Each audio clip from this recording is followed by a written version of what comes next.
Here we have a Sea Ray 2001 290 Sunsport.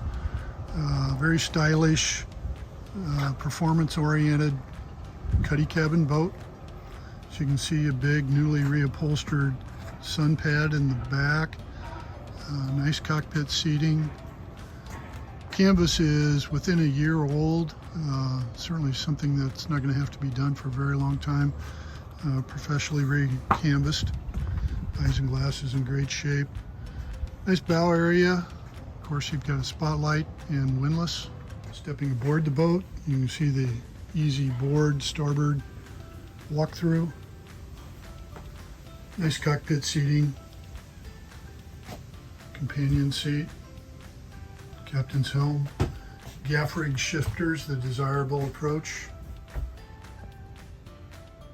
Just under 800 hours. Cabin where two could manage a weekend.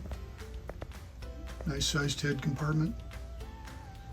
Give a call. The boat's in the water here at Belmare Harbor. Happy to show it. Thank you.